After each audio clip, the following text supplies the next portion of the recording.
This is the playtest of the Silt versus role-playing game, part 6. This is our final session in the playtest, and we do not have Moss today, so we will be without Sybil, regrettably. But in the story, it's easy enough to say that Sybil wandered off to look at something historical, um, while the rest of us continued our investigation in Welkin's Vigil. That's right, Welkin's Vigil. I have not committed this town's name to memory yet, sadly. Weird names on my part. No, I love it. Welcome's Vigil, yeah. So everybody had come back together. The Dust Mother is still an active assignment, and if you go back to that, we'll recap it then. But the two custodians were basically kind of chased out of town in the town of Weft because of making the problem way worse than what they were originally facing vis-a-vis this angel. And so they're just kind of letting that one sit for a little bit. Everyone came back together to Welcome's Vigil to look into this other assignment about this sort of Titanic, sort of like battle mech thing that has animated on its own and is stalking the hills around this seaside town of Welkin's Vigil. And they came to Welkin's Vigil and they discovered a couple of things. One, this is a town that takes its military history and traditions very seriously, and it takes its sort of historical landmarks too seriously. They have a very strict regime of citations for people who display inappropriate or destructive behavior towards historical monuments. And they also a lot of people in the town you've met so far are very like stuck in their ways, and they remember what it was like when this land was at war, and they have a lot of opinions about the modern world and sort of outsiders and not abandoning their own traditions. And so it's a complex town in that way. You're all currently at a refurbished guard tower that is being used as a bar slash museum called the Third Watch. And you were invited by a fellow by the last name of Bollinger to come to a vigil that's being held tonight. And out of character, that's where I'm going to give you a clue that you are owed. But speaking of clues and things on this, for the Sleepless Warden, you do have a single question right now, which is, has the warden been awakened intentionally or accidentally? It's a complexity 2, and once you answer it, it unlocks the next question. You currently have one clue, and not even a full clue yet, because you have to go to this vigil tonight. You did have another clue, and it's still good information, but it's not mechanically helpful. You lost it because of the citation, which is a special rule in the game, and so, or in this assignment. And so that's sort of what's going on with Welkin's Vigil and the Sleepless Warden. Taking a look at the Custodians, Theo's always loaded up with conditions, so there's nothing new there. Bastion still has a twisted ankle, and Mercer is fine on conditions. And so if there are no other questions, I think we'll just pick up with that scene in the Third Watch. There is the museum portion upstairs still to go look at if you wish. There's also a bartender who has been kind of keeping an eye on you all, but not like in an unfriendly way. Like, I think they seem intrigued by your presence. And this Bollinger fellow, who I need to get his first name, I don't remember what it is. Tommy Bollinger. Tommy Bollinger. He's gone off to go chat with other patrons in the establishment, other old timers and patriots. So let's just go around the table and find out what everyone's interested in doing at this point. I'll give you some other leads as well if you want to. There are the hills themselves, which is where the Sleepless Warden is stalking about. Someone mentioned there's a chapel here for worship. There's also Founders Row, which is a sort of historic house or historic neighborhood. And then a big feature of this landscape you would have noticed on your way in is there are towering windmill saints keeping watch from the hills as well. So lots of interesting things going on here. Bastion, what do you want to do? I kind of wanted to run upstairs and check out the museum. Sounds good. And what about you, Theo?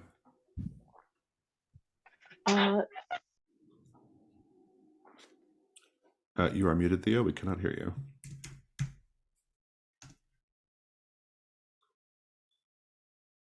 Okay, we'll come back to Theo in a bit. What about you, Mercer? I think I would like to just kind of stroll the perimeter of town a little bit. Like we're supposed to be overlooking the channel, so just see what the view of the water's like. See if I can find anything else useful around town. Outdoors. So in the town, or do you want to go ahead to the hills? I'll go to the hills. Yeah, Okay, sounds good. makes sense. Let me check back in on Theo. Chaotic, can you hear us? Y- yeah. It's just trying to hash out technical difficulties. That's That's all. okay. It's fine. What do you want to do? I definitely want to go to the museum. Okay. So we'll pick up with the museum since that's closest by. You know, this place, the Third Watch, it is a refurbished old guard tower, and there is this small museum upstairs. And much like, much like downstairs, it's a museum that has, banners and framed medals and, plaques with edicts and declarations for valor and bravery, that sort of thing. There might even be some like shell casings and stuff like that, weapons that are left behind. I think you will probably also see someone else is up there. Let's see who might be up there. You actually see a man wearing a very expensive looking wool cloak and very fine boots and gloves and a very windswept, fiery red hair. He is in the top floor, or he's in the museum, and he's looking out the window with binoculars and making little notes periodically. He actually has two sets of binoculars that he swaps between from time to time. And he also walks with a really beautiful antique cane.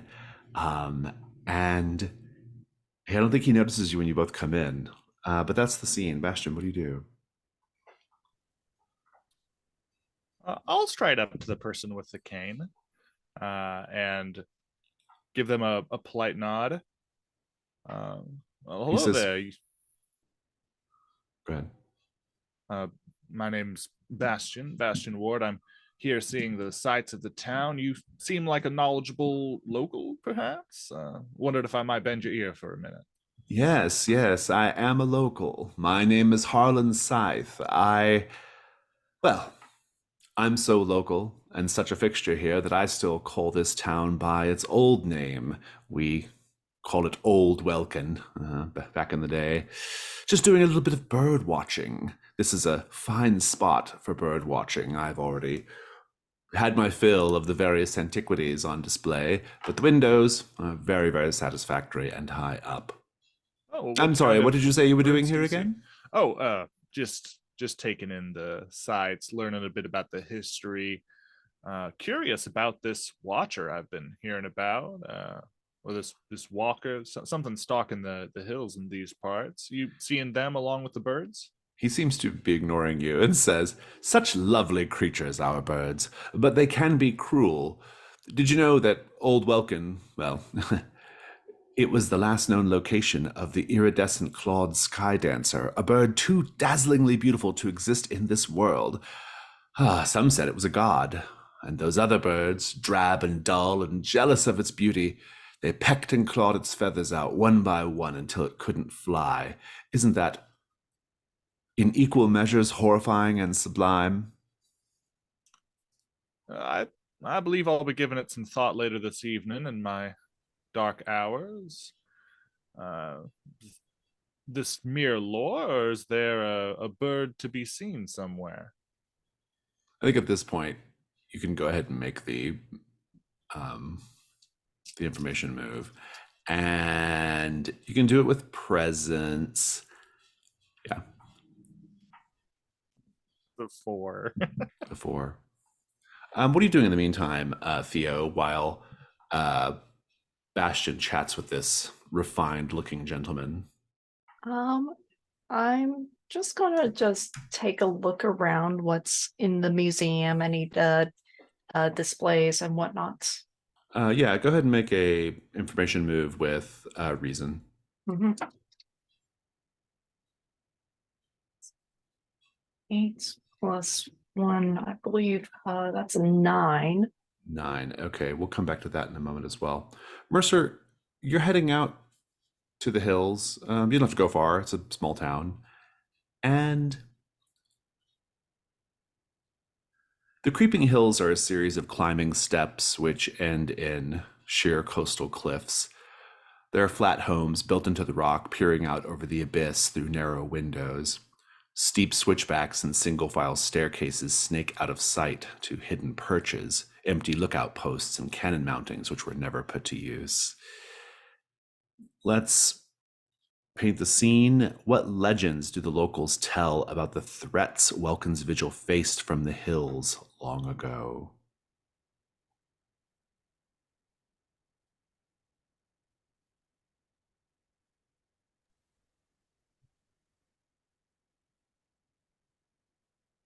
I think there was legends of during one of the past wars. It's never proven either way, but there was supposed to be some kind of like parachute battle saint, some sort of like that would like float in from across the channel and land out of sight on the hills. And there was always this threat that they were going to land almost like flying saucers or something. Sort of a conspiracy, maybe. I imagine that there is just this very weird outcropping trail along the hills, and they said that once upon a like time that troops used to march along, and they so many came that way that even today that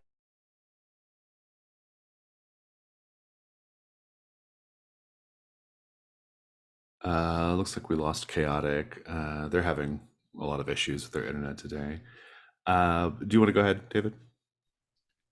Yeah, I think that the enemies from the hills were known, or legend. So the legend goes that they were known for sending scouts ahead in the form of, small rodents, or just any sort of crawling creature that would then make their way from the hills into the town to plan their attacks. Yeah, nice. Well, so Mercer, lots of scenery, lots of places here. What do you do? I think I would like to look for kind of where the wild parts of this land are. We've kind of seen this like really nice historic town, and I want to look if it's got any like ragged edges, if it's got any signs of like, I don't know, secrets it might be holding. I like that. Make the information move with, I think it's probably still insight.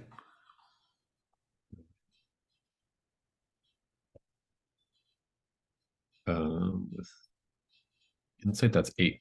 8. Okay, fantastic. We'll just keep the scene going for a bit until Chaotic gets back.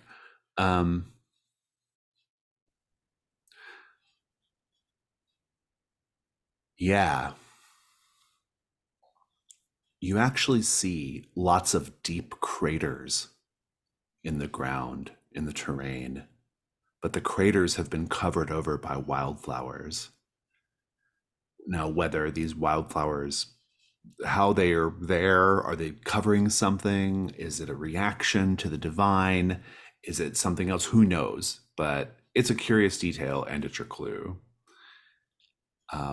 What'd you get on your roll? 8. 8. I think you are in kind of like a raised, kind of part of the land. And from behind this sort of hillock that's to your back and down, you hear quite suddenly very heavy stomping. It's got to be the sleepless warden. It's making the land tremble. You can hear the grinding of gears, the flaking of rust as it rips off in real time and sprinkles down to the ground. Let's take like a quick break to give Chaotic time to get their internet situation sorted, and then we'll come back.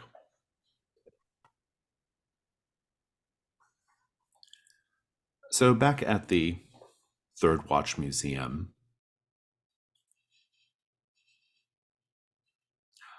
Harlan Scythe. Well, let me do the clue first that I owe Theo. You're looking around all these like exhibits and things, and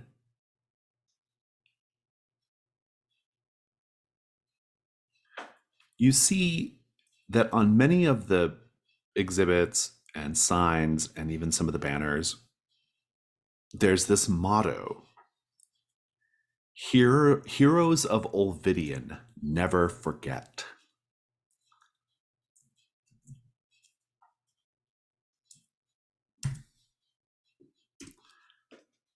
That's your clue. The complication on the clue.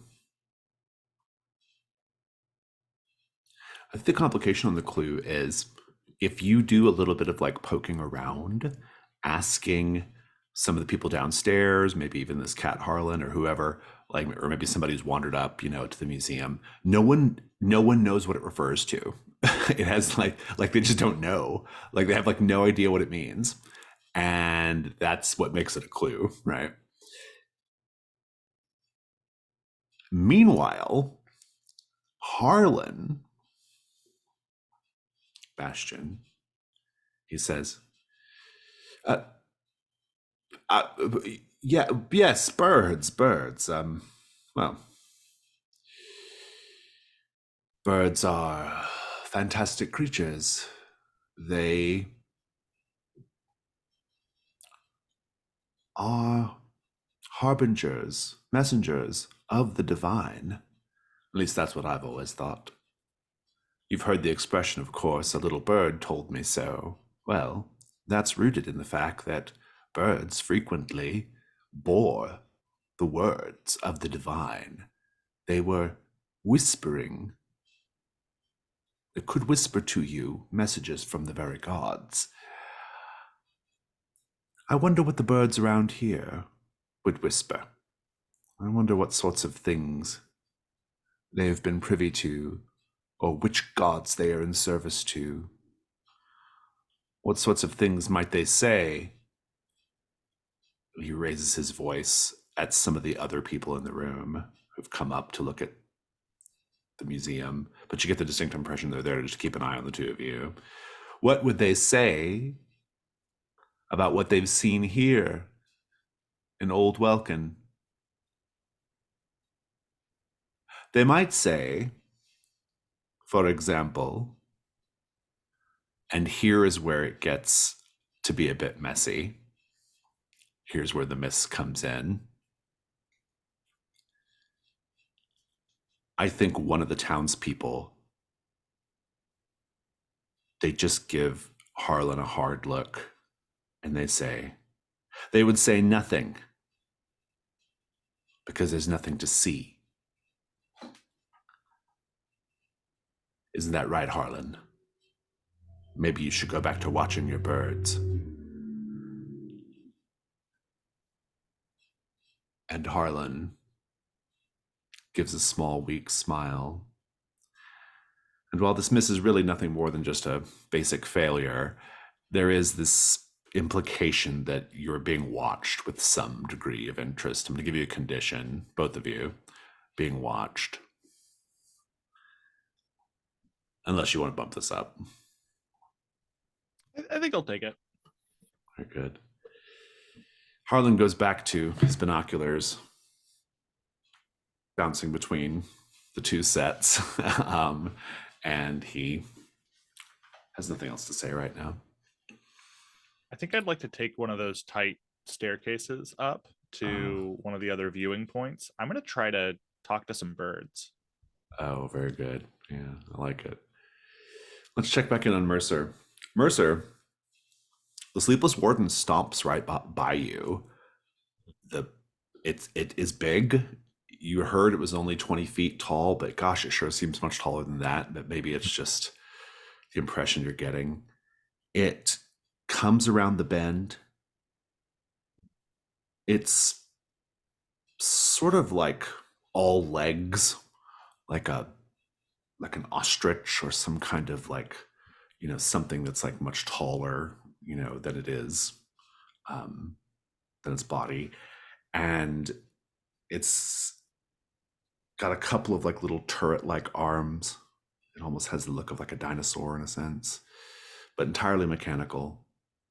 And what do you do? It's unclear if it's aware of you or not. I think Mercer's first instinct is to kind of like throw himself into one of those craters to stay out of sight. So I think he's kind of peering at it from the edge, and I wanted to see if it doesn't notice me, if I can like follow it from a distance. I just want to see what this thing's doing. Let's do the failed move. What are you afraid is going to happen if you fail? It'll notice me, and I won't be able to outrun it. It is worse than that. It will consider you to be a threat and therefore must be dealt with summarily, and it will indeed deal with you summarily. Let's go ahead and roll with, I think it's probably focus. Yeah. Okay. See if I have anything that might help me here. I don't think I really do. Yeah. All right. Let's roll. Actually, that's 10. Nice. You'll be So able to far, so good. hide and also follow it. Just give me the scene. I think some of those wildflowers are sort of like weed-like and tall, and so Mercer's able to kind of have some cover. And I think it sort of swivels a little bit. It's just kind of stomping, scanning the hillside, and then kind of starts to turn and make towards another hill. And so Mercer's able to kind of creep after it and try to stay at least like a small hill away, so he's not caught out in the open. I like it. I'll give you another information move using focus. No communion. Just to see what you might observe or learn while following the warden for a bit. Right. 7. 7.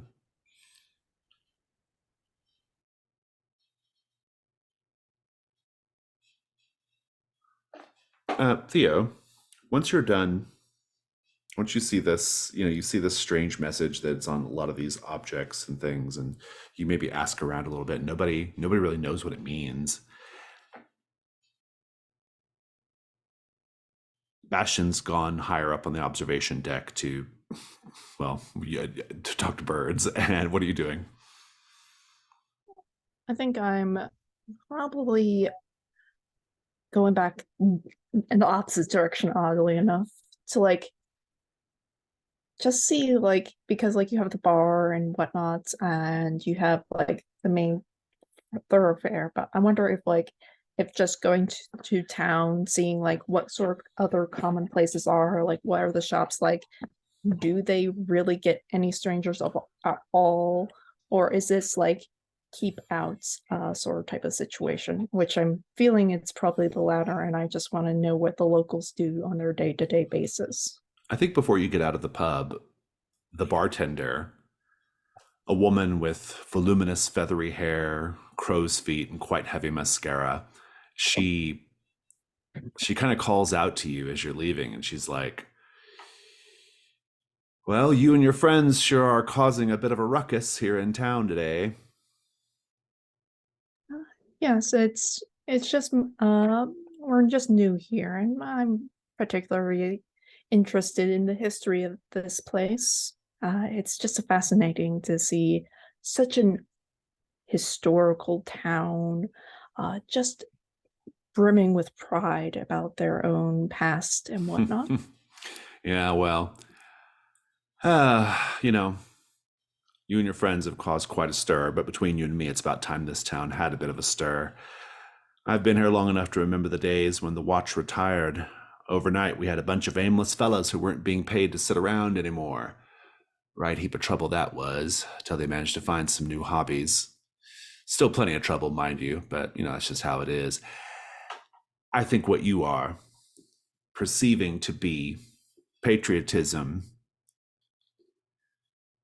is mostly just a bunch of people who need things to do, who have no real purpose anymore, and Honestly, I think if they had their druthers, they'd all be marching off to war again, though if you don't ever repeat this, but I have a feeling a great number of these so-called heroes and patriots and, well, I think they might turn tail and run at first sight of actual combat.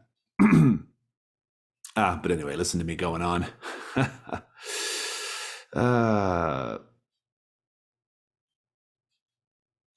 And then she says, so you were here looking for what now?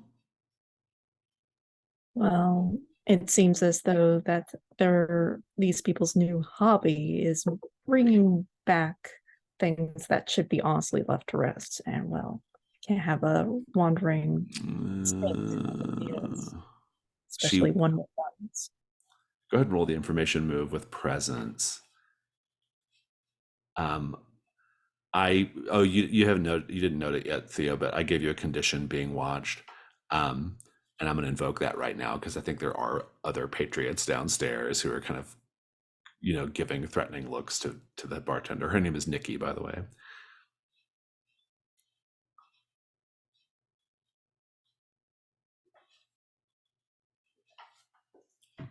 So go ahead and roll presence at disadvantage.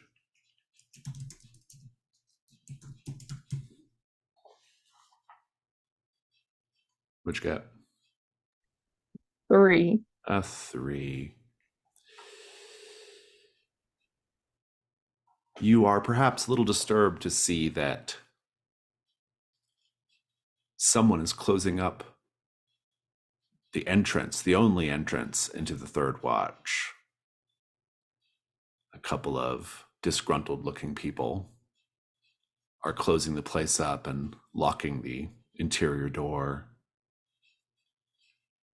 And Nikki says, oh, come on now, fellas. We don't have to. This person doesn't mean any trouble. They're just interested in the history of the town. That's all. And yeah, it's not looking great, Theo. Let's go back to Bastion. Sebastian, what's your plan here with these birds? So I was brought from the river market a headset with loose wires which picks up strange signals. And from this high perch, I would like to don it upon my head and try to listen in. I want to find the bird frequency and tune into the bird song and see what if I can learn what the birds have seen. I love it. Is this something from your altar? Yes, it is. Okay, I love it. That's great. If you mark it, you can roll with advantage, and I think this is going to be with communion. Go ahead. All right, let's go. Oh, that's fantastic. That's box cars on the dice. -1 is still an 11. Nice.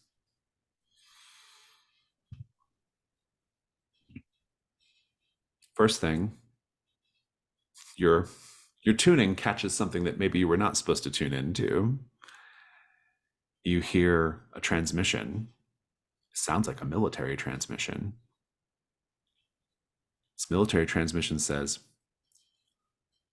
Roger that. Yeah. I mean, the locals they're raising a bit of a fuss. Nobody likes for the military to come in and start doing drills in their town.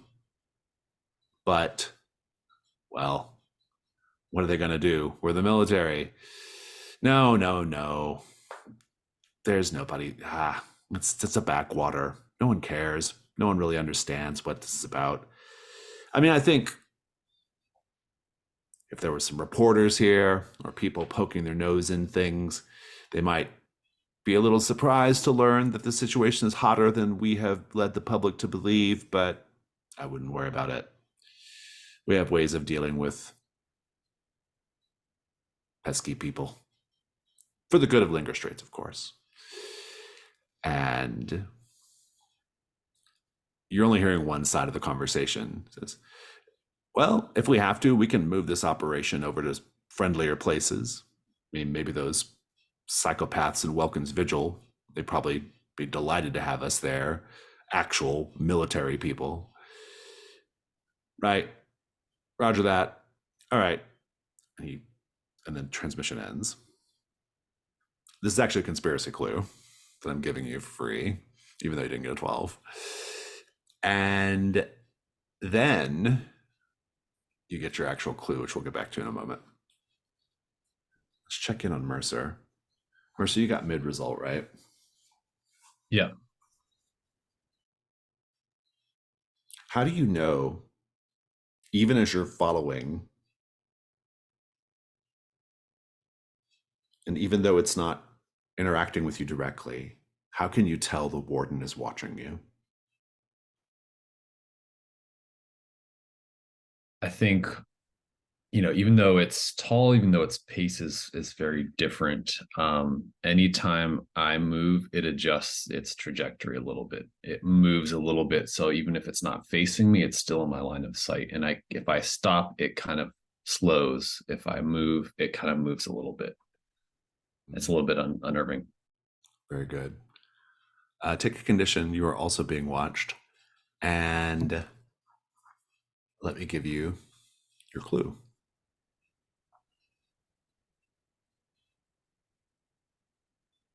At a certain point, the sentinel walks past an old artillery parapet where there are some children playing a children's game, Spies and Sentinels. It's a perfectly innocent scene. The interesting thing is that the warden is clearly watching the kids, and the kids are clearly aware of the warden. They're not scared of it. And the warden, there's something even like resembling like the affectionate curiosity of a dog, the way it shifts its body as if observing them. There's more of a connection here than I think the Bureau has been led to believe. But that's your clue.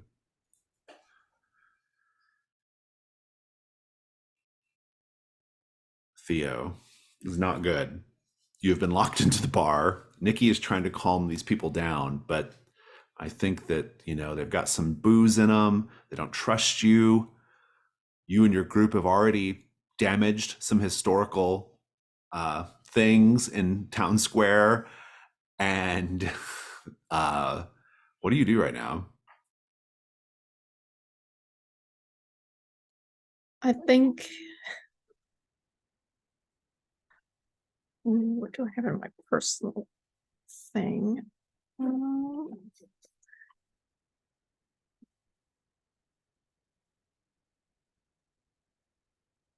I think as these people are surrounding me almost, I think, oh, am I mute? No, I'm not muted. I think I take out this syringe of saint's blood. Now, I'd rather not get into the fights. That's not my nature. I'm not a violent person, but I will defend myself. And the gods, they are on my side with this, for they have blessed my path with warriors and saints of all sorts.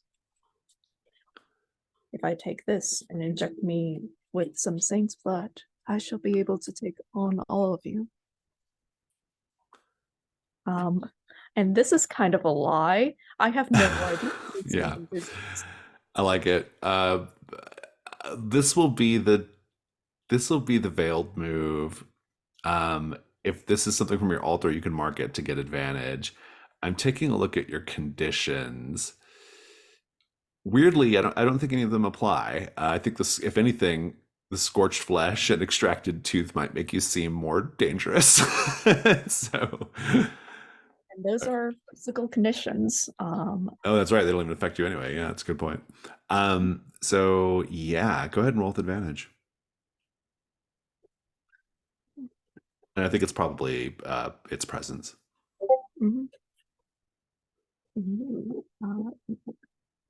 That is a 10. Nice, good. Be thinking of the scene of how you get them to back down. We'll check in with Bastion. Bastion, the birds, tuning into the frequency of the birds. What a curious thing to do, but I love it.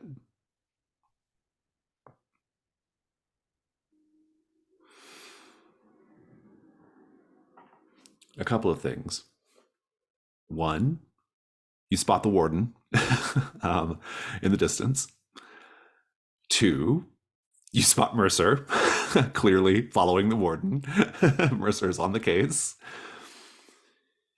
Mercer's been following the warden for a while, it seems. There's a connection that you make that Mercer doesn't make, that you're able to make because of what you're doing. The birds are communicating with the warden. They are clearly agitated by what appears to be a loud generator of some sort, something almost certainly stamped with the mark of the Saint Electric, something you know very well. And they like fly over to the generator, and this draws the attention of the warden, that just walks over and smashes it and then keeps going. And then the birds feel better at ease at that point. How do you feel right now? Just what you're thinking of this?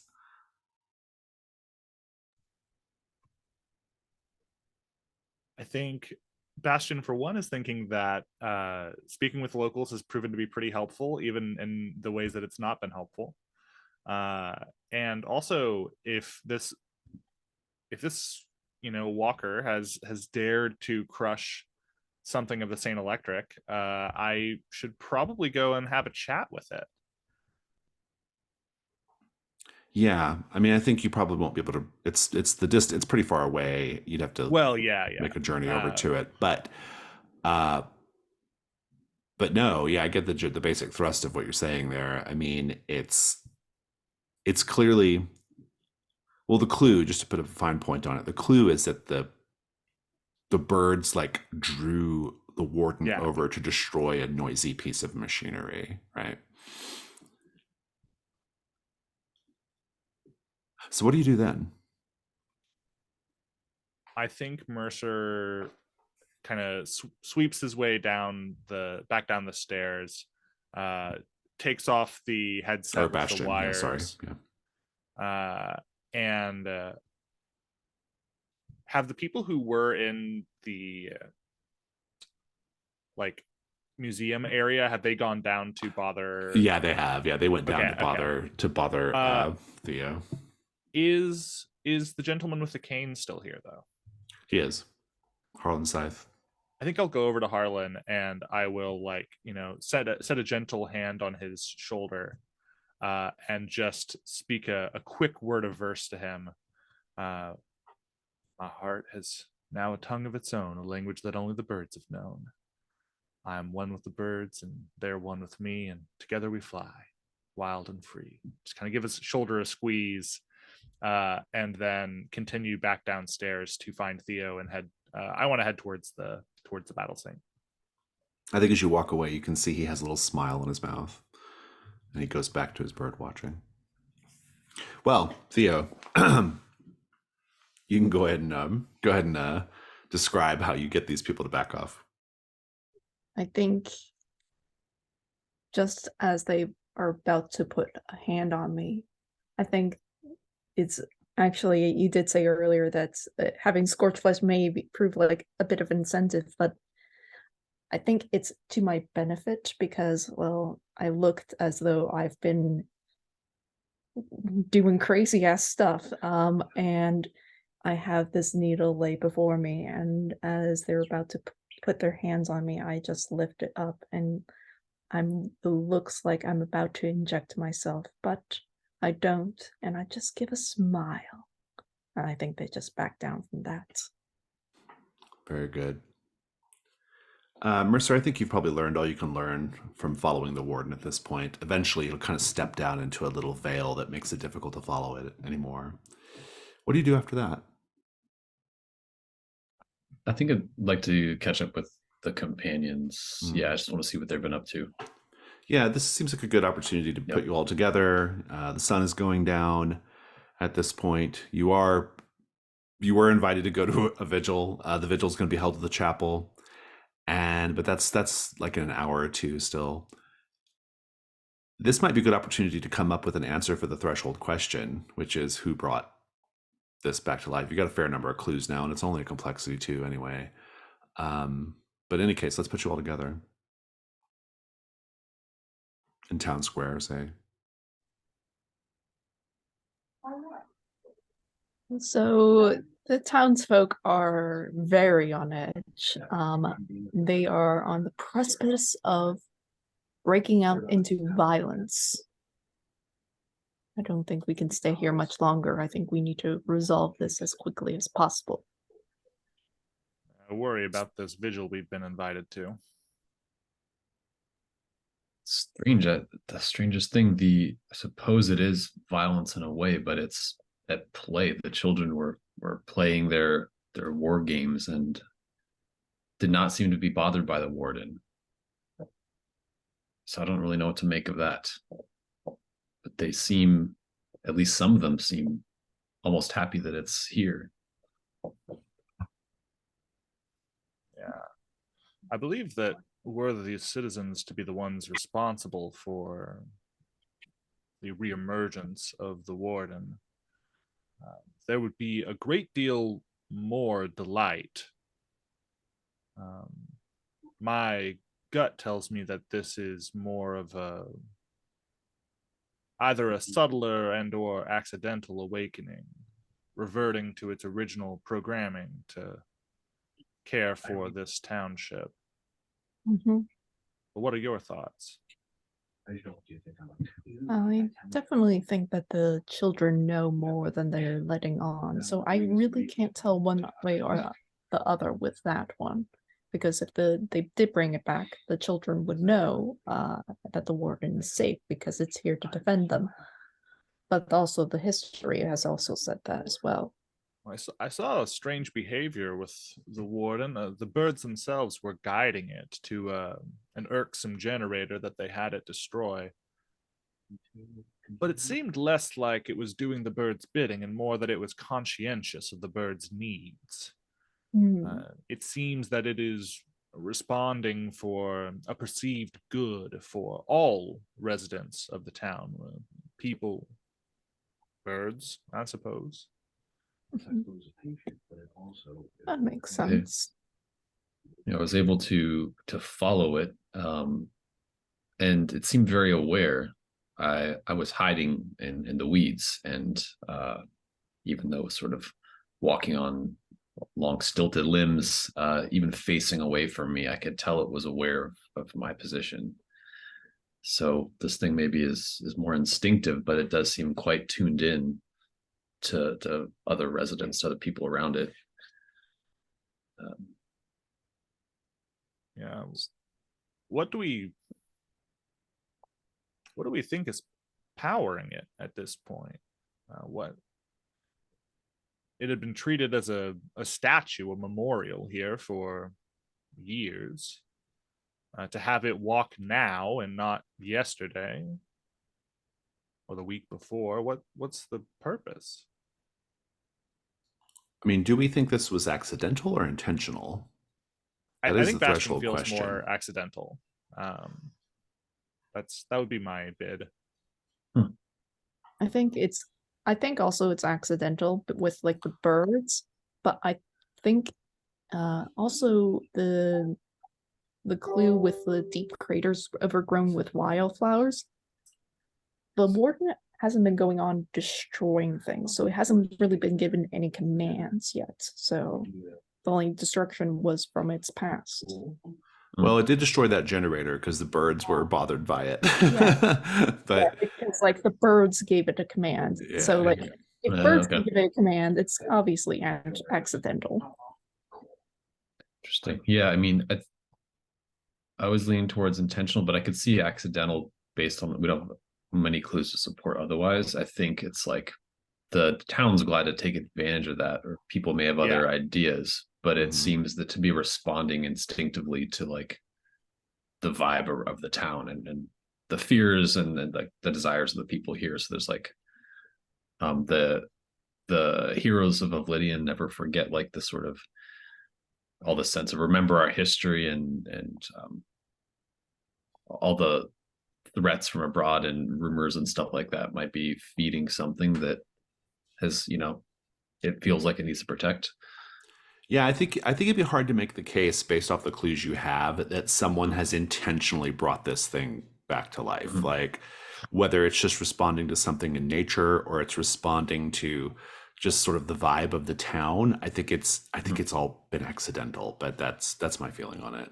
It's just going to come down to Mhm. which clues you think really, really support that and that you Yeah, want to spend on the answer. I think the warden responding to the will of the birds feels very accidental awakening to me. And I would actually say that like the warden watching the kids at play, it's I think that just ties in with like it hasn't been given orders. Mhm. It's operating off of its oldest ones, which are just to kind of be aware of and defend this region. I think it's And interesting that it was so curious about their behavior because like they were pretending to be at war, right? Yeah. And it was Mhm. like, like, am I supposed to be doing something here or should I be intervening? Yeah, should I be is this a doing threat? something? Yeah, like Yeah. yeah. I thought that was really Yeah. yes. It all kind of speaks to like it just came alive. Like, but there's Mhm. just it was not like no one brought it back. And but I do think I think the thing that's difficult to reconcile here is the fact that the town is responding very negatively to the idea that um like that there's not some purpose here, right? Like they Yeah. are like very, very like basically they closed up the bar and threatened Theo when Theo was asking Nikki about like how did this happen or like what like sort of I don't know, the implication was that like that they are hiding something, like the implication is they're hiding something, but maybe it's not to do specifically with the resurrection of the battle saint, which does seem quite accidental. Or they might be misattributing what the source of the battle saint is, like Right. with an opportunity like this, like, oh, this is here because we face these existential threats, Right. and Yeah. this is for us to handle this. Yeah. and Yeah. sort of vibe. Interesting. I think they're not clues, but the sort of context of Nikki talking about, there used to be a watch here and they're all retired and now there's sort of like kind of purposeless and the citizens militia. So people kind of looking for outlets. Yeah. That way seems Yeah. like a good ripe landscape for that. Yeah, absolutely. Okay, so taking up the clues, I think the kids and the birds certainly speak to this sort of like inadvertent nature of the battle saints resurrection. It's a flat roll. Is that a good enough roll, or do you want to also work in the wildflowers just as a sort of general thought of like the wildflowers seem to imply like a connection to nature, but I don't know. I was going to say that, or that some time has passed. So if their craters were these like shells that actually did hit here, or were they monuments that were ripped out? There's something significant that has had time to pass and grow over. So it's sort of like that old grudges or old long held beliefs side of it. Yeah, I'm not sure if it speaks to how does it speak to the accidental resurrection? Well, maybe there's things that not the whole town remembers even, that are sort of like I see. sort of collective memory. I see. Yeah, I like that. Okay, that's good. Something in the earth literally that's causing this to happen. Yeah, that's good. Okay, that's +1. That's pretty good. Whoever wants to roll that. Been rolling too well, so I don't want to mess it up. Someone else wants to take it. Go ahead, Bastion. You had the initial idea of it being accidental. Let's go for it. I don't know how I can roll 2 6s earlier and 2 1s now, but playing the odds today apparently.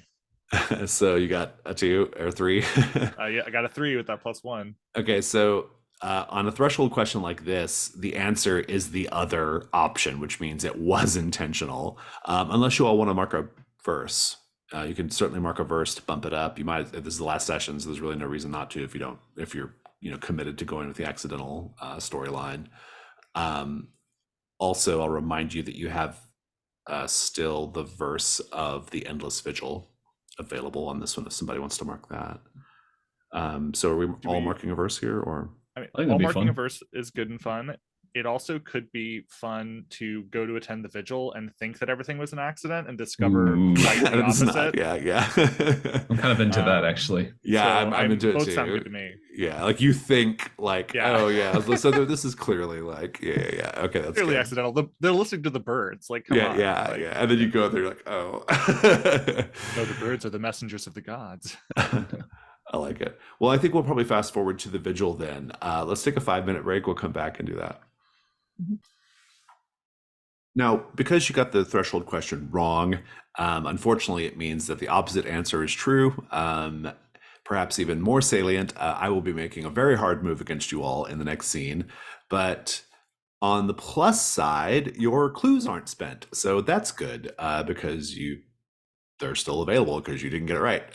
So you are armed and ready for the next question with clues, which is, if the warden was awakened intentionally, how can it be pacified? It is a complexity 4. It allows you to resolve the assignment by approaching the warden and persuading it that there is no imminent threat. But let's go to the vigil. The vigil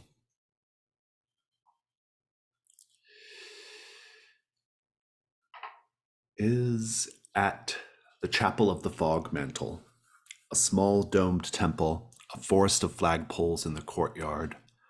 Colorful kites and prayer flags flutter in the wind. A faded but still beautiful mural wraps around the outer stone wall. Notably, a mixture of licensed deities and more obscure gods from the coastal territories seem to be represented.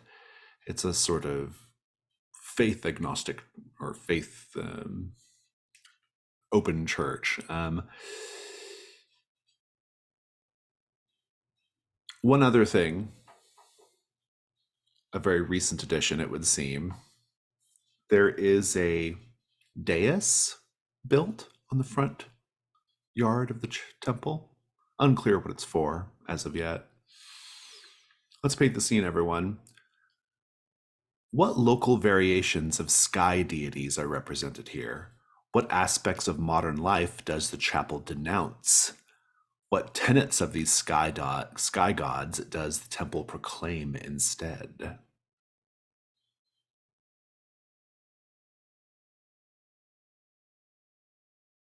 I think there's a deity called like the gifted breath. So sort of like someone's resuscitated or performs mouth to mouth, brings someone back who's died or on the edge of death.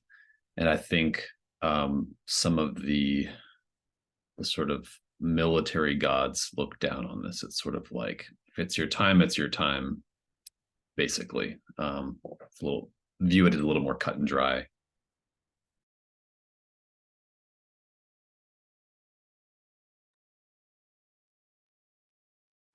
There is this deity called the open sky of the nice day, and it's pretty much a deity that is like for good weather and what have you, but for this town, nice days could mean excellent ways to get someone shot. But in a way that they rebuke technology, modern convenience. I think there is like this little basket at the door of this temple of like, please no cell phones, and you just drop off. They're like, or wait, no, they don't have cell phones in the game. Never mind. I keep No wanting cameras, no recorders. cameras. Yeah, yeah. Keep thinking this is modern, but I have to like think of like It's modern-ish. It's pretty close. Yeah. I think that there is the Lord of Soaring, straight and true, represented, to bring back a previously mentioned god. And I think as the sort of tenets that are espoused then, no harm can come to birds, as how they fly through the sky is a direct manifestation of the power granted to them by the Lord of Soaring, straight and true. And then the action that you should take is that, like the birds, if you set your sights on something, then you must fully commit to, in the case of warfare, to its destruction, if you are to commit to it at all. I think you're all in the front yard of the temple. There's quite a few people gathering, actually. Lots of townspeople. It's almost like a festive atmosphere for a vigil. It feels like very, people are smiling and happy. And I think one of you, Mercer, you're approached by a woman, a kite seller with a goofy grin, colorful vest and gloves, kind of untangling ribbons from her kites. And she says, "You look like you'd rather be flying a kite right now. There's still a little bit of a breeze. That's old Gustin Gale wanting to play. I can tell by your appraising look that you're a connoisseur of classical hand-operated windcrafts. You have definitely come to the right place, friend. Let's get you some wings." I imagine you look nothing like this, Mercer. How could you tell? I hope you don't mean wings that, gliders that people wear, because I'm staying firmly on the ground. I'm already high up enough. No. That's just a figure of speech. Though I am told there is, I have heard of kite saints, in fact, people whose flesh is kept alive yet somehow stretched across a frame and then soared into the air from gust and gale themselves. What an interesting... Sorry, kite? I'll take a look at what you have. Sure. Sure. Bastion, you'll notice that there's a sky priest with a shock of wispy silver hair, rich dark skin, pale clouded eyes, clad in a sort of cream-colored vestments with tiny glass vessels or tassels like wind chimes. They are standing at the door of the Sky Temple, and they are yelling at someone, Angel Torres, actually, who you met last time, who was leading drills in the square. He says, "I've told you once and I'll tell you again. We don't truck with this here. I can't stop you from doing what you're going to do in the yard, but you're not coming inside the chapel." And he slams the doors to the crowd. Bastion and Theo, what are you both doing? While Mercer looks at kites. Is there anything that people here have in common for the vigil? Like, are there like candles? Is everyone holding kites? What's the nature of this vigil? So the kite thing seems to be just I think the kite seller, her name is Shay. I think she's just there because the normal business that the Sky Temple gets, Gust and Gale are venerated in the Sky Temple, so this is a good place to do business. I don't know that it's connected to what these people are doing in the yard. You don't see anything like candles, which are typical for vigils. You don't see anything like that. You do see lots of flags venerating the cloak and some other licensed deities. You do see lots of grizzled old men and women who are by turns drinking and bellicosely hollering about like depraved youth of today.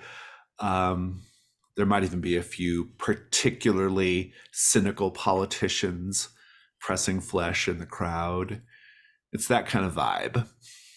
It's a MAGA rally. let's just say it. I think Bastian didn't know the nature of this event and like had bought some candles, so he's like holding a large candle awkwardly and looks over at Theo. A follower of the Saint Electric with candles is a very curious thing indeed. Although I suppose the Saint Electric was originally a fire god, right? So, Theo did not bring in anything because, like, he had some suspicion that this is not exactly a vigil.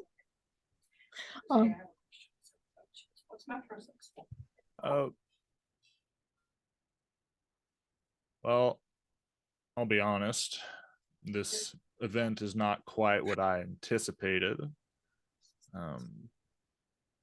Do you think we'd be much welcome over there at the temple? They seem to be kind of at odds with the crowd. I wonder if they are related to the events we've been seeing in these hills. I think the temple may be an independent factor in all of this, trying to keep the peace and what have you. We should certainly touch base with Angel perhaps while we're here, but I hesitate. Yes, I would recommend that we keep a little bit of a distance, at least physically speaking. Have new drama this evening. Mercer, Shay, the kite seller, she's like, you can tell she's a little like nervous. Like, I don't think this is her scene usually. She's not from around here. It doesn't seem like. What are you doing? I think as I'm looking through the kites, I'm trying to get a sense. I'll ask Shay, like, well, so kites, I thought this was just sort of a children's thing. What's the most popular? What do folks around here really get into? Are these like their real hobbies, or I don't know. I just want to get a sense of if there's a theme to these kites. If they're like, I mean, she'll talk about kites all day. She'll say, sure. Look, I mean, I don't come through Welkin's Vigil very often, but I heard there was going to be a rally or something, and so I thought, well, Gust and Gale are venerated here by the Sky Priests, among many other, the Lord of Soaring Straight and True, and other, wind-based, velocity-based gods. And I thought, well, might as well make a few coin while this is all going on. Though I have to admit, no one's been very interested in my kites so far. But kites are terrific. I mean, many people believe that the gods, like the true gods, the most powerful gods, actually live in the sky. And, well, I mean, if we want to get closer to them, kites are the way. I don't have a use for this. Maybe this is more of your thing. And I'm going to give her the paper angel from the market. Oh, nice. Good. From the, and just kind of, while I'm making conversation, be like, so do you know what's really going on here? What are these people about? This is getting kind of mixed feelings about this gathering. They seem a little, I don't know. It's not really a casual affair, is it? Like, you can make the information move. You can make it with advantage, although I'm gonna cancel it out because of your being watched condition. Sure. But still, it'll be 2 dice though. You won't be at disadvantage. So with presence. Yeah, presence. Okay. That is 6. 6.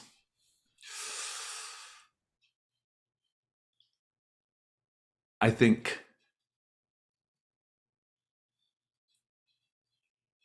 a young man approaches. He has like a haircut, like his head is shaved really high on the sides and back, but wears it really long on top. And he's pretty young. And he walks right up to Shay and he says, I thought we made it perfectly clear at the last vigil that we don't need your floating prayers to the gods here. We have managed to make direct contact with the Sleepless Warden, And let me assure you, they're not floating around in the sky with your kites. And Shay kind of like rolls her eyes, and she looks at you and she says, that kid's, he's trouble. He's a Welkin. And she's like, I'll go. Fine, whatever. And she turns and walks off. And then that kid turns his attention on you. He says, so, who are you? Just a tourist checking out Oh. your town. You know, here there's a festival happening. What's the deal? A tourist, huh? Yeah, a tourist. A lazy tourist enjoying their freedom. My granddad fought those Linger Straits bastards so you could enjoy your freedom. What would you know about it, though, huh? I bet you live in one of those new pre-sanctified apartments, all comforts abounding, praise to the tranquil abode, or whatever they're calling it now. Enjoy that scenic view. But then he kind of gets a closer look at you and says, no, that's not your story. Don't cause any trouble. Tonight's a really important night. And he turns and marches away. I will tell you, Mercer, you don't see.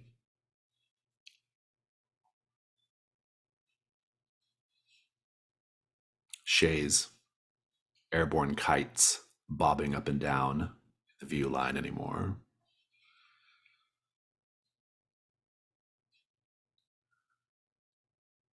Bastion, Theo, Mercer. I think before you can really get too deep in the conflict with the chapel and the locals, this whole thing starts. Tommy Bollinger, Angel Torres, this Welkin kid, some other people. They're up on that dais, and they're giving a speech.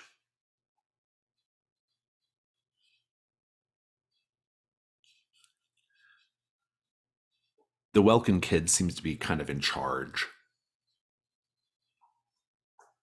He says, for too long, we have lived here complacent, going soft. For too long, we have made ourselves vulnerable to those who want to harm us. Used to be a time, like in my grandfather's time, some of you remember it, when we knew how to fight. We knew how to defend ourselves. We knew what to do with outsiders. Now, you didn't believe me when I said I could bring back the Sleepless Warden. You thought it was all foolishness. You thought it wasn't possible, that the Sleepless Warden was off defending other lands, strengthening the hearts of other people. Perhaps the Sleepless Warden had finally fallen asleep. Maybe there is no more Sleepless Warden. But if I know one thing, and you know it just as well as me, a god must feed.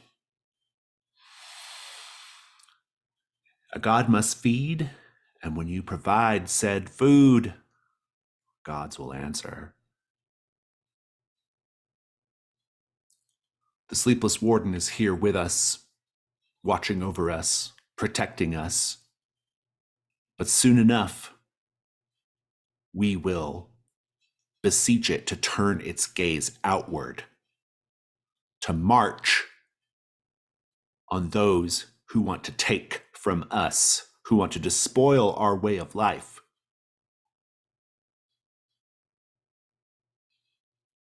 A god must feed. And at this point, the crowd is bringing forth a bound Harlan Scythe and Shay the kite seller and dragging them up to the dais. Oh no, oh no, oh no. Okay. You will also see that the crowd, they're setting up explosive munitions on the dais. Wires, bombs, and they are tying down Harlan and Shay among these explosive ordnance. The Sleepless Warden must be reminded that we are at war. And so the explosions of war will ring out this night.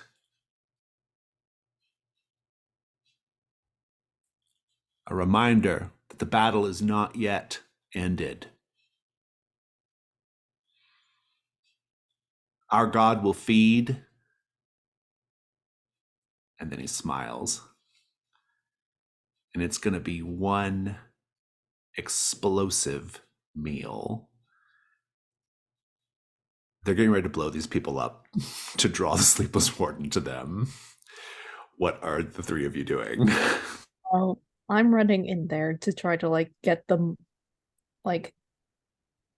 freed. So from the bomb or what explosive device. I imagine I can't really see too well. Yeah, because so they basically have them they have planted a bunch of bombs wired up, but in a ritual pattern, and then they've used shackles and chains to hold the two victims in place on their knees. Two separate rescues you have to do, not just one. Well, I'm going to be focusing on rescuing the people. If I get exploded, I get exploded. Very good. Bastion, what are you going to do?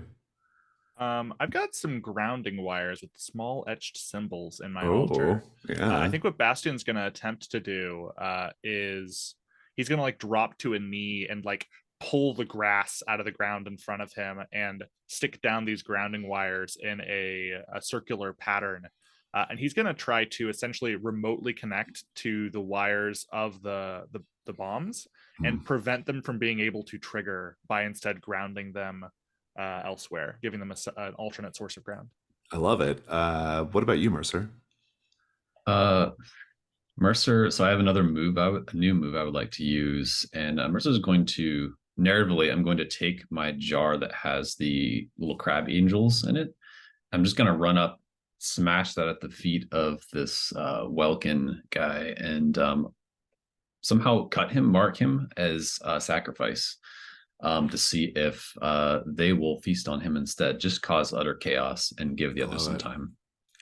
That sounds great. So I think what we'll do is, Bastion, you can attempt to rescue one. Theo, you can attempt to rescue the other. And then Mercer, you can cause a general chaos that will allow you all to escape the scene.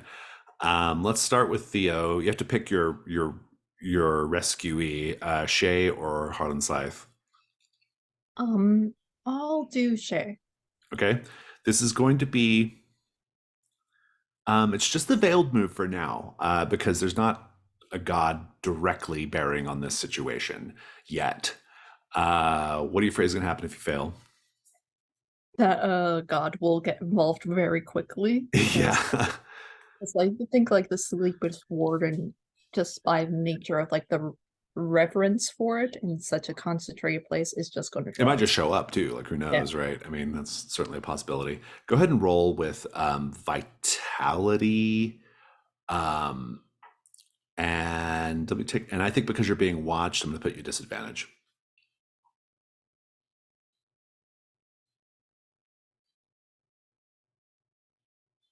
What'd you get? You're muted. A 2. A 2. A 2, a 2, a 2. I don't think you're even able to make the attempt. You stop because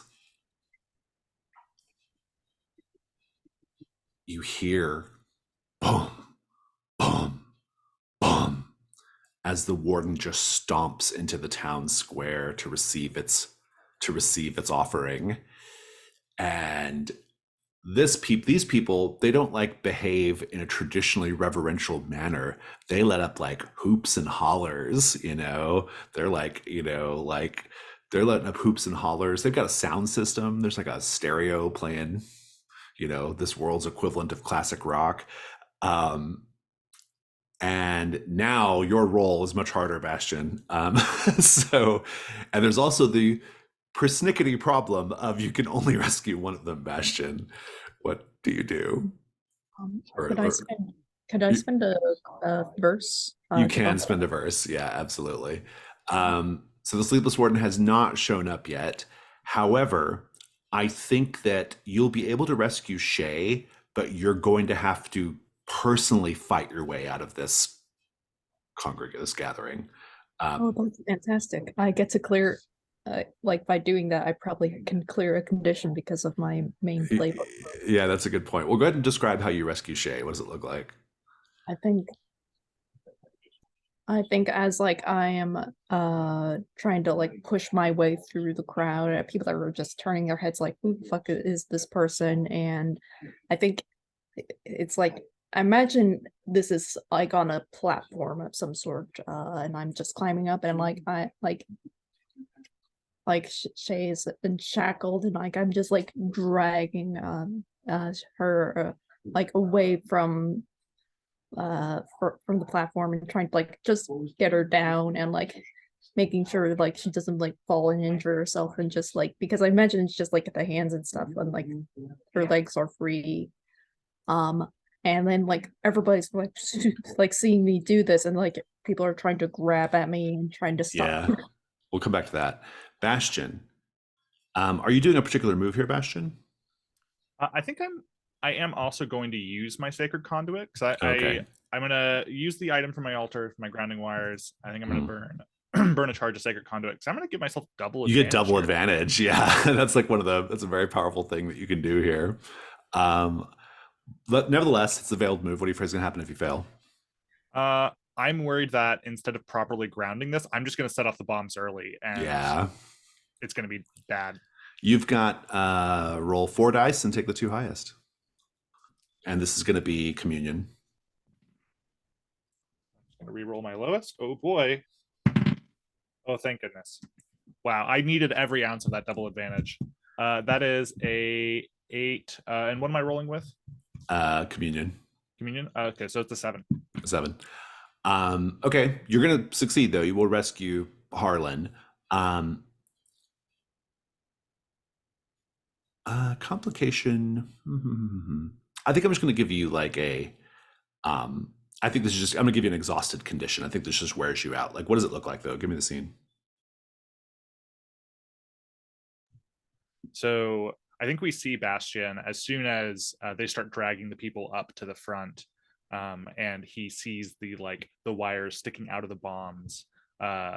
Bastion like looks around, finds like a patch of grass off to the side in the square, runs over, like pulls the grass out to get good clean earth, like pats it down, goes through his box to pull out these marked grounding wires with the sigils, arrays them there in a circle, and we see him like close his eyes and then open them, and instead of you seeing the whites or the pupils, it's just like all solid blue as he puts his hands to it.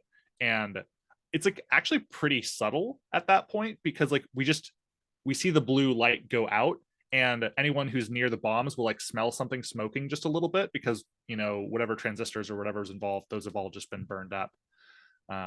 But then Bastion like almost like falls over there to the side, like narrowly catches himself and stands shakily to his feet as whatever further chaos breaks out ensues. Mercer, you're going to be causing general chaos and distraction for the group. And it sounded like you were attacking Fitzwelkin directly. That's the young kid. Um, uh, I love this. Is this a move you're doing as well? Or is it just Yeah, it's the move, the Fiddler's Feast. Ah, very good. You know the ritual that calls the Trawlerman's angels, eager to feast on what is offered. These creatures might take the form of a swarm of tripping crabs, lobsters large as dogs, a tide of ravenous eels, that'd be horrifying, hungry barnacles poking through the ground, or something else. When you mark an offering of flesh for sacrifice, roll with presence. Do you have the mouth devouring right now? Yes. Then you roll with advantage as well. And go for it. Let's see how it goes. Well, said presence. It says presence on the move. It says yeah. presence. That's right. Yeah. So that is 7. 7. On a hit, the angels accept your offering and devour it. I like it. I think describe how Fitzwelkin is devoured by the angels.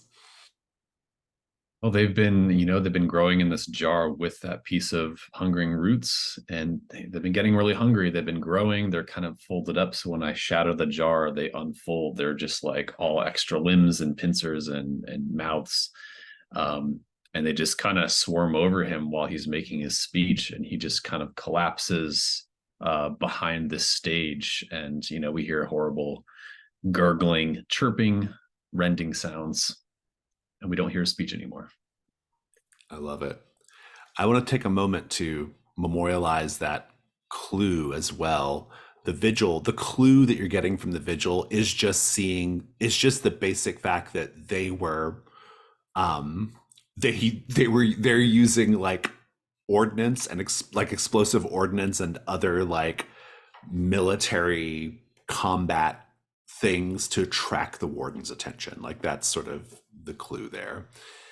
All right, so Mercer, you're all good. Bastion, you're good. Shay and Harlan are rescued. You can all be running away. Regrettably, Theo, you are surrounded by a bunch of these lunatics and you have to fight your way out. So what do you do?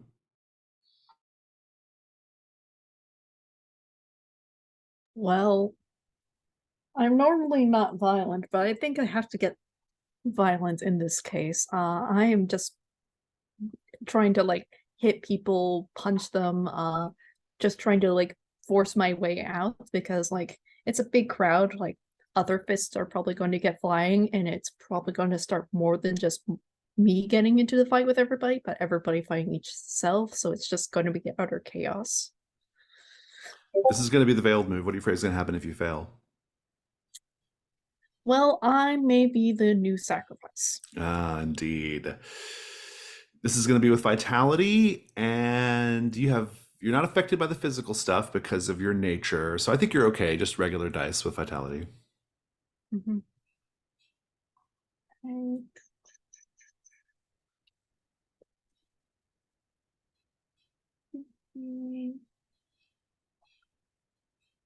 Fantastic. It is a 10. Very good. Describe how you fight your way through and join the others. I think as I'm fighting and I'm pretty much putting myself in danger of just trying to defend the rest of my crew, I am going to clear the condition all things decay but bring forth new life. Because I think at one point, I think my shirt has been ripped and like we can see on my body the festering prayer mark like where maggots are crawling and people are disgusted by it. And I think like as they finally just crawl out, the wound itself heals and then I make a break for it. Very nice. Well, at this point, you have currently 6 clues. That's more than enough to get this question answered since it's only a complexity 4. How can the warden be pacified? You may want to get that sorted out and then before the session ends, go confront the warden and deal with it. I'll give you a 10-minute break right now so that you can take a look at the clues and start coming up with the theory, and then we'll come back and do all that. Okay, let's review the question and clues. So the question is, if the warden was awakened intentionally, how can it be pacified? If you can answer it, you resolve the assignment. You're allowed to resolve the assignment by approaching the warden and persuading it that there is no imminent threat. Your clues are: they were using explosives to attract the attention of the warden. There's this strange message: heroes of Ovidian, never forget. Deep craters with overgrown wildflowers. The warden smashing a generator, and seemingly the birds told it to do so, or we don't know exactly what was going on there, but that's what happened, is what it looked like. And then the warden was watching kids at play, has some kind of connection in that way. So who has a theory here?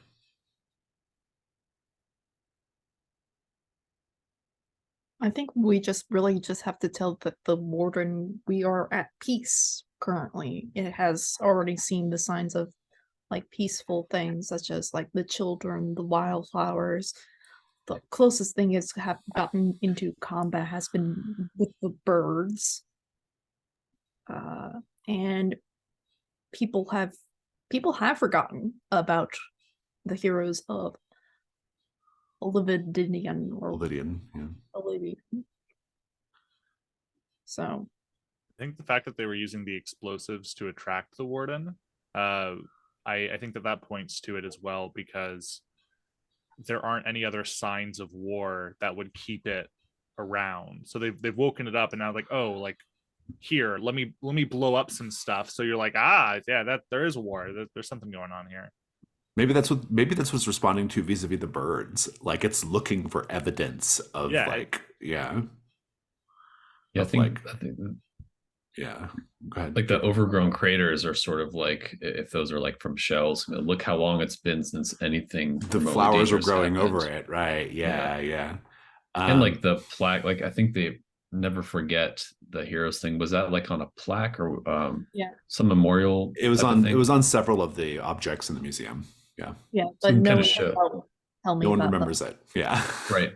Could have been made up. I mean, whatever. But Yeah. basically showing that there's all these historical artifacts that like, hey, this was all a long time ago, and Yeah. like Chaotic mentioned, like with the children playing, because they were playing it being, soldiers and stuff. But look, they're fine now. There's no conflict. Somehow getting them involved, in approaching it, maybe. Pretty straightforward answer. It makes a lot of sense to me. Like, basically, you gotta just convince the thing that there's no war. There's nothing going on. Like, you've been duped. I think you've accounted for all the clues. So yeah, I'm super into it. It's gonna be plus 1, 2, 3, 4, 5. There's only 5 clues available, I guess. That's +1. So it's not a super terrible roll. Whoever wants to roll it. Chaotic, you want to roll this one? Okay. Let's see if my dice. Okay. Not too bad. A 9. A 9.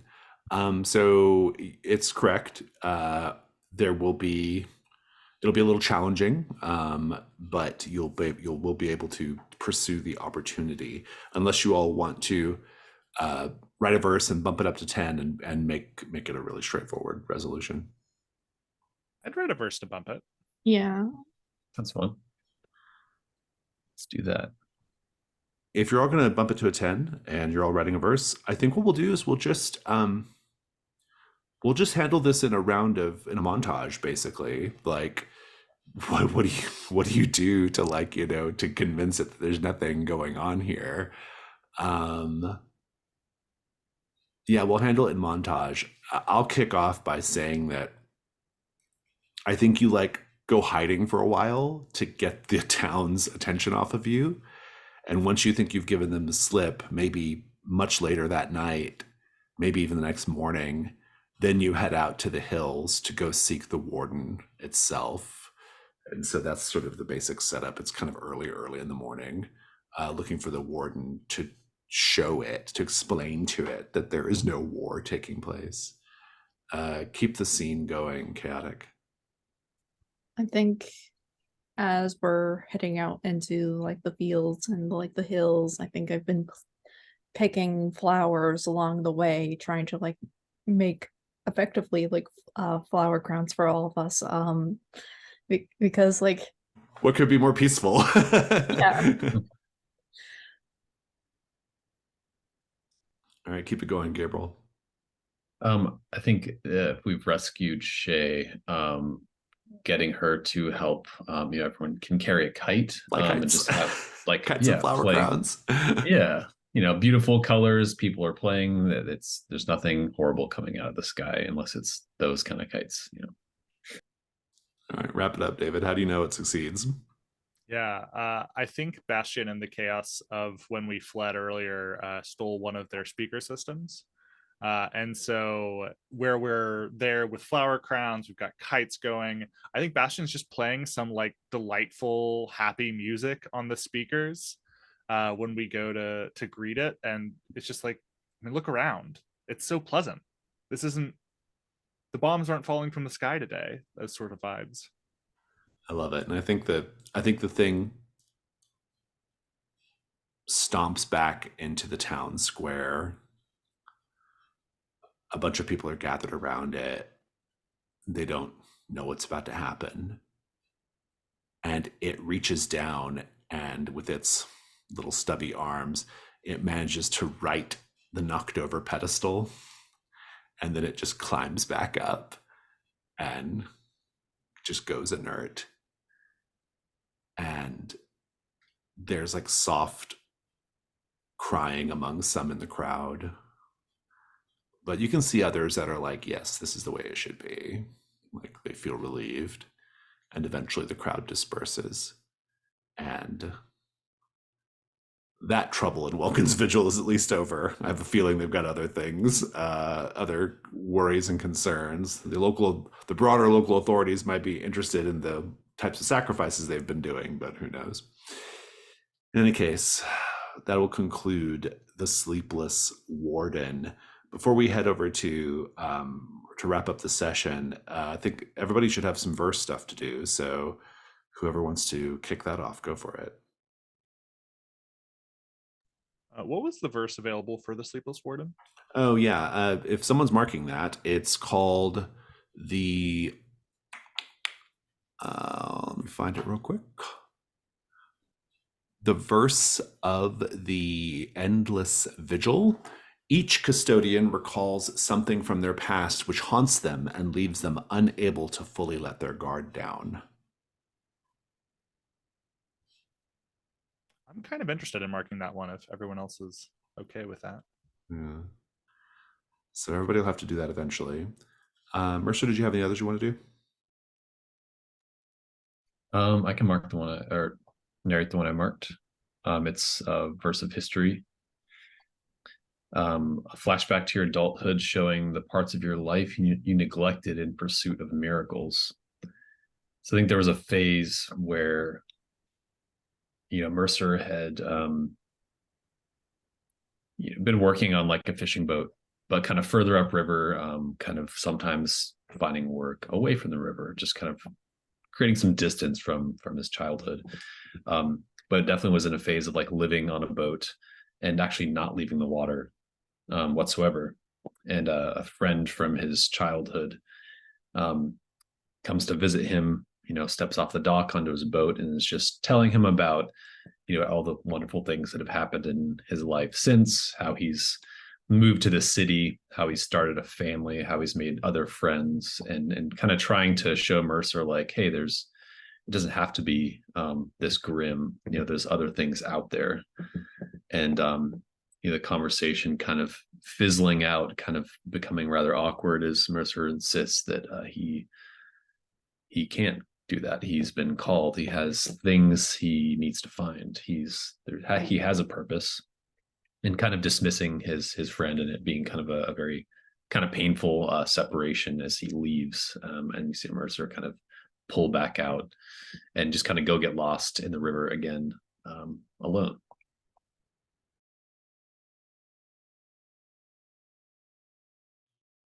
Theo, any verses to do? I am going to combine two of mine. It's a flashback showing the power you felt when a god seemed to listen to you for the first time. And the Ashen Circle narrate a flashback to your early training to the Richmond's Order when you learned to transfer the affliction of others to your own body. What was the first blessing you took on? I think you see a fairly young Theo a few years ago. He's been trying to get someone to listen to him, because part of joining the order, you are kind of ignored until the god takes notice of you, and you basically apprenticeship under other monks, but they don't talk to you, they don't interact with you, but they show you how to do things. And Theo, for the past few months, has been extremely lonely, because even amongst like the other apprentices, he's not well liked. He's just a little bit odd. And there is this woman, she's about his age, but she's been struggling to breathe as of late. Probably allergies, maybe something else, but it can be treated. And today's just a busy day, so she's left by herself. The monks are treating people, taking on burdens, trying to not overdo it themselves, because breathing, that's a hard burden to take upon. So Theo goes and tries and prays to take it from her. And she just whispers, it should have been me, should have been me. And eventually, as he's saying it, his voice gets raspy, and he can't breathe as well. But he feels so much joy, because someone recognized him at last. Nice, thank you. I think that just leaves the verse of the Endless Vigil for everyone. Whoever wants to go first with that, please do. I can take it first. I think we actually flashed to the moment there at the vigil when Bastian knelt to place his hands in the grounding circle and short out the bombs. Moments before he laid his palms to it, we actually see him hesitate. And before he does so, we flash to that morning when like Bastian was, getting dressed and ready for the day. He has his shirt off, and we see in the mirror that there is, like, from the corner of his neck down across his chest, a massive series of scars. One knowledgeable would note it as a sign of electrocution, where the skin has bubbled and over time healed over that burn, but it's left this sort of fractal pattern across Bastian's chest. And every time he goes to channel the Saint Electric like this, he always chases it with that promise of what could be. But ever since that happened to him, as his hands, they tremble just a little bit and pause before he lays them flat to the ground, trusting at this time, at least, in his faith.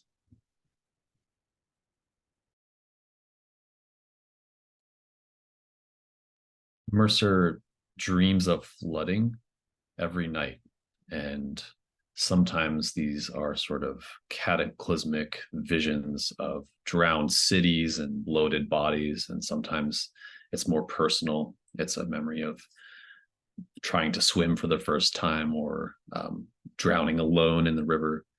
But without fail, the river rising is a theme that he cannot escape. And what continues to pursue him is the knowledge that he's played a part in this. And I think that's what grips him the most, is that he didn't have a choice growing up to be connected to this. he still believes that this will happen eventually. And there's a hope that even though this is going to be a terrifying sort of end to civilization on land, maybe it will make something more beautiful. But maybe not. Maybe it will be worse. And there's nothing he can do about it. So every morning, he tries to stay near the water for that reason. When he wakes up, he looks to see if the waters are calm. And if he's not near the water, he looks to see if it's flooded outside. Even not wanting to believe this doesn't mean that the visions don't keep pursuing him.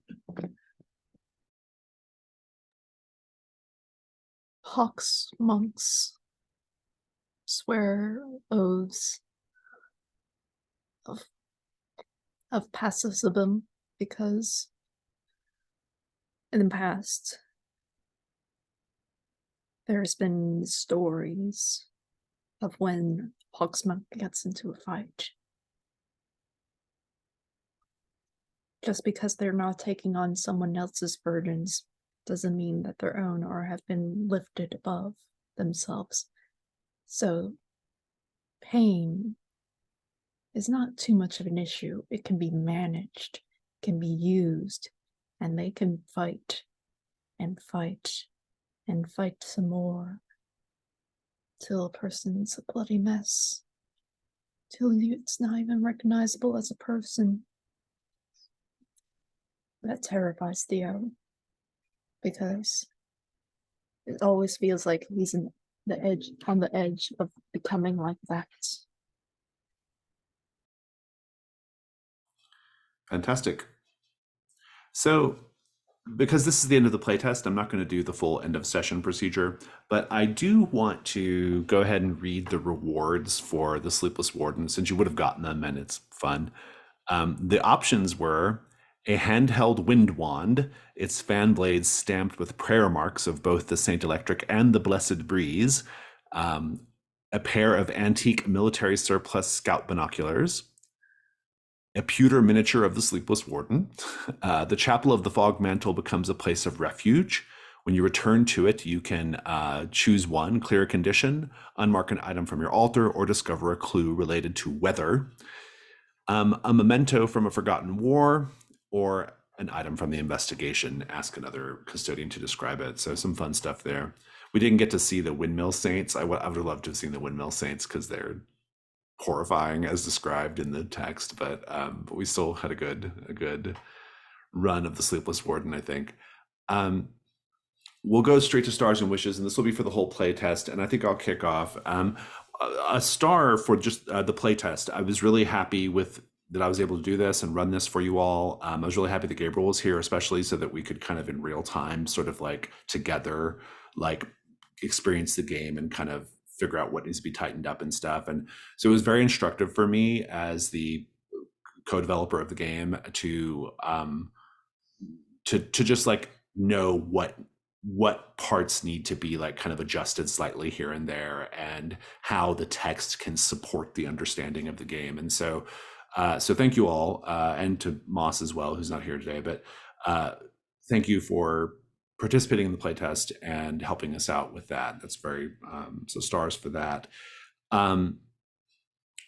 But stars for the whole series, I thought it was really fun. Everybody's characters was super cool. I thought everyone did a really good job, like sliding into like what the setting is all about and making the set, but still making the setting your own. And I really like how you all interpreted your characters' faith sheet options and kind of how you made that your character. It was really, really fun to see. So I really quite enjoyed it. This particular session, stars for, this was really fun. It was a really like fun kind of like, it had like Wicker Man vibes, but it also had like kind of like political thriller vibes, and also like lots of present day political horror vibes. And so I was really enjoying all that. And yeah, I love this setting of Welkin's Vigil. It's such a terrible place, but it's a fascinating place at the same time. And so it has an uncanniness for me, which makes it extra disturbing. And yeah, I loved all the verses today. Like that, there at the end, everybody doing their verses. That was just such good. They were just so good and like really good at building your character out and kind of explaining who your characters are. So I really appreciate that. And I also really enjoyed how you all handled that last scene at Welkin's Vigil, like how you used your faith abilities to um, or in Theo's case, just bum rushing the stage. But it was also kind of using your faith abilities in a certain way because it's all about punishment, you know, and there's self-infliction of wounds. But it was really fun to see that, to see all that kind of happen in a scene like that. It was really fun, really, really cool, tense scene. But yeah, this has been great fun. I'm really happy that we got to do this, and I'm very excited for this game to be out in the world.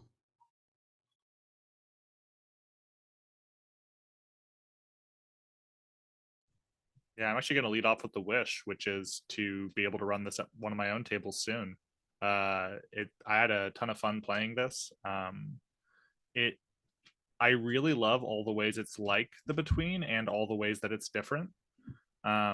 Like in equal measure, I was like, oh, this familiar thing that I know rather well, I think this new adaptation of it is really fun and interesting. And then simultaneously, like with the journey phase and stuff, which I think like the more we did it, the more I started to really enjoy that part of the game. Yeah, I think just overall, this feels like I feel like this is a pretty late game playtest. Like this feels very ready. Extremely late game. Yeah. Yeah. Yeah. And I'm just super excited to see it. Yeah, the main thing that like shelves. The main thing that like as the developer of the system, the main thing that I didn't know that like how it was going to work and how it needed to be presented in the rule book was the journey phase. And so this was very helpful for that. Like this was very helpful for sort of figuring the journey phase out. Like Gabriel basically had it the way it ultimately is going to be, but like it was helpful to kind of play it and kind of understand how players receive the information and how it needs to be presented. So it was really, really helpful. But you're correct though. It's a very late stage play test. Like basically the last thing to do from an editorial standpoint is just to I'm gonna give all the faith sheets a pass over in terms of like mechanical soundness, but it's like 90% of the way there. Like it's pretty close. Yeah, stars to today's session were, I don't know, every scene was fun. There's so much tension. It was like just tension. Like it really felt like political thriller tension. Like it was very like, you know, like that like the guy Harlan, like, you know, kind of like with his little coded messages, and you're kind of communicating with each other. The little like weird paranoia scene in the bar, like all that was really fun. Even like to the point of like Mercer like heading out into the land and like, you know, like literally spying and, you know, following people around. Like, you know, it was fun. Sorry, I cut you off.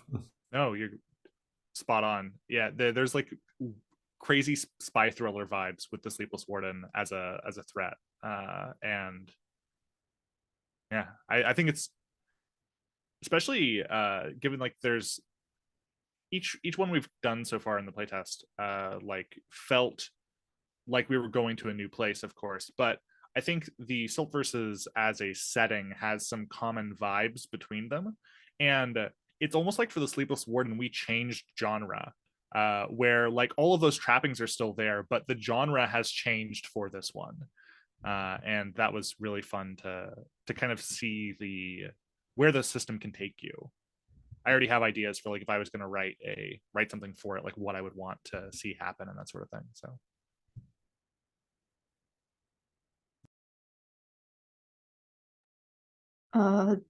A store for this particular session.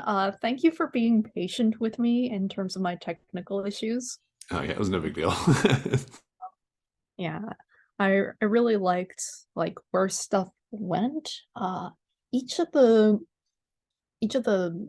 sort of cases is just very different in terms of feel, in terms of setting. Like they're like their own little encapsulated modules, but it still like has this through line that you can tell like, oh, this fits in this game, oh, this fits in this game. And it's like I'm trying to encapsulate what other like sort of things have on board, because like I'm besides horror being a main line, I'm not sure if there is any genre restrictions to a case. Like because like we had this political thriller we had this very sort of urban sort of environment in the first thing. Then we went to like more folklore, and then we went into sort of this community engagement thing. It's very varied, and I'm excited to see what's in store in the future. Definitely both as a player and as a GM. I don't know who to run for, because it's hard to explain this game because it's such a unique setting, and it's like, oh yeah, this is a sort of religious horror, and to a lot of people that has various different connotations. So I'm looking forward to seeing like the full game in this preview so I can like explain it to people, because I think a lot more people are going to like it, where I've seen some hesitations because it's not what they think it is, if that makes sense. Yeah, people just don't know. I mean, like, it's just like it's just people just don't really know what it is yet. Because if you haven't listened to the podcast, you have like no frame of reference for the Silt verses at all, right? Like if you've not listened to the podcast, you just know it's a game we're making, and there are gods. That's kind of like all you know, right? Like you don't know much else. And so I think once people get it in their hands, they're going to totally like I don't actually think it's like that complicated of a setting once you kind of get slipped into it, because really it's just kind of like a slightly left of center or off-centered like rural America. Like that's basically the setting, right? And you just like interpret everything through this like lens of like divinity and gods, but otherwise like they're just people. And and so I think people are going to be fine. We actually talked about this a lot, about like how much should we present the setting, so to speak, to people. And I think what we landed on, and I think this is the right move, is to just get people playing the game. Like just get started, like make your characters, present the first assignment, get started, you'll be fine, right? I think that's the right move, as opposed to here's a whole history of the Linger Straits and this war and that war, and here's like like none of that stuff. So yeah, I'm sorry. Go ahead, Gabriel. What were you gonna say?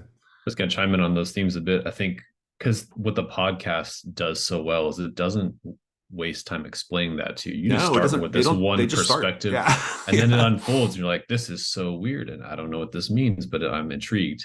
And I think like Kak was saying, like the through line for me, at least, trying to write this is it's the folk horror, but it's the industrialized folk horror. So the John kind of summed it up as like it's the Wicker Man but industrialized. So sacrifices to God's work, and then corporations and governments took that to an extreme. So what's easy about that is you can look at any present day issue. So like with Sleepless Warden, I was looking at sort of like, I mean, like Jason said, it's a MAGA rally, it's xenophobia, right? It's warmongering, it's everything horrible about America. But then you just turn it up to 11 because it's powered by sacrificing gods. Each setting I've tried to have a different feel, and I'm really glad that that's coming across. I'm just to explore a different environment, but also to make sure that it feels grounded in like these are real people here. They're just like anyone else trying to survive, but in this weird world. So what would you do if that's what you had to turn to? And then it kind of flows from there, really. So yeah, I'm convinced that like people just need to have like a basic overview of the setting. Like this is what this world is at a real basic level. And then make your character, read your character sheet, start playing. Like I think that's explore. And just see what happens. Like because honestly, like there's like the show hasn't even told us much about the world, right? Like we don't know much about it. So like it's a big wide open space, as long as you just stick to some of the basic themes, I think people are going to be fine. But yeah, and if you haven't listened to the show or followed the game's progress, you don't know much about what the game is about, right? You just don't know. You don't have any like frame of reference for it. So yeah. Well, hopefully the scenarios and the prompts from the faith sheets kind of start to give that's you teaching you the world. Yeah, absolutely. Yeah. I'll set stars as writing this stuff and getting to play it is such a delight. Also, I'm usually GMing, so again, getting to play is so much fun, and the way that you're always surprised, because again, I know all the details I put into this, but then they get used in completely different ways in every possible like Baby way. Being an adult. Yeah, Baby Skeleton's not written as an adult. But I played him that way. Was worse. Yeah. And then seeing also just how the folk horror keeps creeping back in, and it doesn't take much. Like you say, oh, there's a vigil, we're like, okay, that's bad. Or there's a stand where something's going to happen, like we're already thinking there's a sacrifice. You don't even have to say it. So just stars in general for how everything implied in the setting works its way in, and everyone as players is seizing on that and building on it so well. So that's just really great to see that work out. I would go so that far as to say even more so than Brindlewood Bay and The Between, although not dramatically more so, but more so than even those two games. The collaborative nature of the game is super important because there's lots of like weird world details that like would be too much for just one person to be doing, right? Like it's very good that everybody gets to speak on that stuff and create stuff. Like I would not be able to just sit here and like rattle off gods and stuff like all day, right? Like so it's good that like we this I think this system is particularly helpful when you have an ornate setting, right? Like to help kind of flesh it out. So Yeah, it might have just been my unfamiliarity with the podcast beyond the handful of episodes I've listened to from the Silt Verses. But I used the notes section of this character keeper more than I have ever used a notes section in Brindlewood Bay or The Between. Where it's like just to jot down gods or to jot down like just little setting notes we made. There's like a ton of developing that in the course of it, which I thought was really cool. we did so much world building. Like we did a huge amount of world building in 6 sessions, right? Like probably more than you accomplish in an entire campaign of another game, right? So totally. Yeah.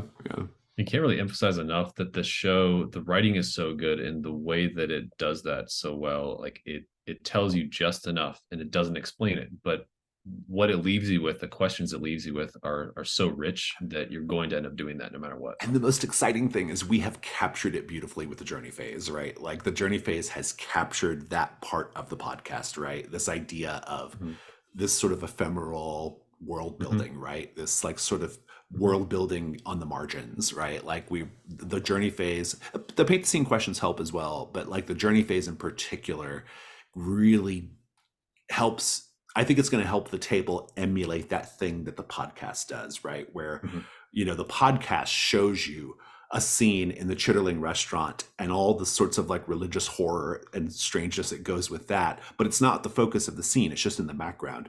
The journey phase accomplishes that in a very slick way, and that's why I was really happy we got to do the playtest, because I needed to experience it before we finalize that part of the rulebook, because it is so important. And so but yeah, I agree completely, and I think we have captured like the essence of what it's like to listen to a Silt versus story, right? Even though this is a different story, it's not the core story they're telling on the podcast. It's a totally different part of the world. It's a different story, lots of different parts of the world. But it captures a lot of the same beats and a lot of the same types of world building and character like development. Like I think we've managed to get our hands on that, and that's very exciting. Any other stars or wishes or just general thoughts? I also really like the aspects of like just the characters are like, oh yeah, this is a mundane, and then as they slowly describe more of it, it's just gets more and more horrific, but it's very in a mundane way, which I haven't seen from either Brindlewood Bay or The Between, because like the horror jump is more drastic rather than a slow build up. Yeah, they have it's an interesting tonally, it's interesting, right? Like Brindlewood Bay, when the horror happens, it's a shock, right? But like it's a shocking thing. Like it intrudes almost in like, and that's the intention of it, right? In The Between, it's almost like a super heroic approach to horror, right? Like it's horror elements, but it's really more of like a street level supers game, right? And then the horror is mundane. It's just so mundane. Like it's the kite seller talking about living flesh stretched across frames and floated into the sky like it's no big deal, right? Like that's it's the windmill saints, which we didn't get to see, but it's the windmill saints. It's all that stuff, right? It's the everydayness of it that makes it, as a viewer, it makes it really scary, And like as the creators of the show talked about, that's the real horror, is the terrible things that people, it's Mhm. commentary on our real world, right? Like the sacrifices that are considered necessary for the greater good and Mhm. acceptable. And then we just say, oh, those are illegal sacrifices. But the same Right. electric, we got to power the lights. I mean, Yeah, gotta do it. Yeah, like, or like that one episode where I think it's episode 7, where the train saint, you know, the like the guy who's like been fused into the train, and he's like in terror, like, you know, like this like horrible like life he has now as this like part of the train. Like, it's so horrific, but what makes it so horrific is like everyone's still got to get on the train still has to go, we still got places to be. Like, yeah, there's this guy, this poor guy here, but like, who's been painted the same color as the train As the to train, not yeah. scare the passengers yeah, too much. exactly, Like, right, yeah, to minimize like the horror, Yeah. right? They've like painted him, yeah, like it's Yeah. truly horrific shit. But like, yeah, it's like Chaotic said, it's the melding of that with like the everyday aspect of the set. Like, this is all just normal everyday stuff. Like, that's what makes it really horrifying. Yeah. But well, this was great fun. Any other things before we go? Okay, well, thank you all so much for helping out with the playtest. These videos are going to be up for a little bit. They probably won't be up forever. I'm not going to keep them up forever, but they'll be around for a while until I replace them with like official release APs. But for folks who are, you know, if you know anybody who's interested in watching this, definitely share the videos with them and stuff. And if you're watching this video and you're curious about the Silt versus role-playing game, where you can get it, you'll probably be able to get it, I have to imagine, by the end of July at the latest. We'll have that available in both our Patreon, the Gauntlet, as well as the Silt versus Patreon. And I also recommend that you come join us on Discord, the Gauntlet Discord, where we're talking about this game a lot. So thank you all so much. I'm going to wave goodbye.